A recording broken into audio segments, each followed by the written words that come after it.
Pour assurer leur croissance, ou tout simplement pour remplacer les cellules qui meurent à chaque jour, les organismes pluricellulaires recourent à la mitose. Ainsi, une cellule mère donnera naissance à 2 cellules filles. Mais il faut également s'assurer que chaque cellule fille hérite d'une copie du matériel génétique.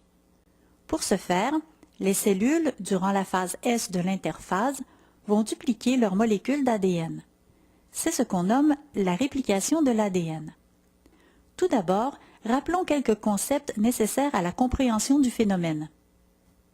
Les molécules d'ADN contenues dans le noyau des cellules eucaryotes sont composées de 2 brins reliés entre eux par des liaisons hydrogènes. Chaque brin constituant la molécule est antiparallèle, c'est-à-dire que le carbone 3' d'un brin se trouve en face du carbone 5' de l'autre brin. Cette information est importante car les enzymes nécessaires au processus de réplication fonctionnent à sens unique. Le mode de réplication adopté par les cellules est qualifié de semi-conservateur. La molécule sera donc déspiralisée et ouverte, et chaque brin servira à synthétiser un nouveau brin complémentaire. On s'assure ainsi de conserver l'ordre des nucléotides qui constituent le code génétique. Maintenant, voyons plus en profondeur le processus.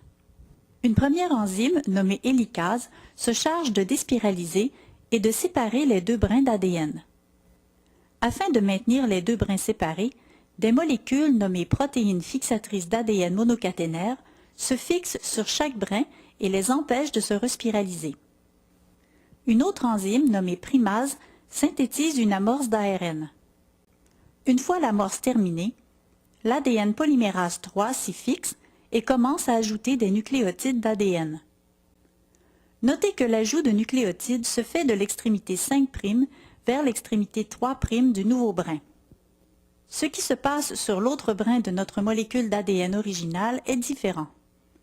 Une primase synthétise l'amorce d'ARN.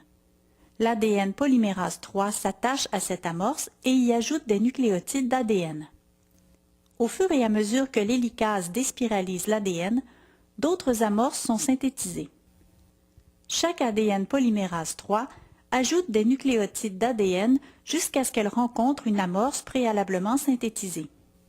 Elle se détache alors et cède sa place à une ADN polymérase 1 qui remplace l'amorce d'ARN par des nucléotides d'ADN.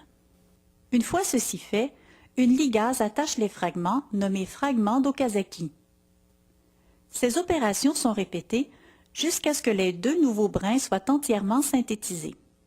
Le brin synthétisé de manière continue est appelé brin directeur.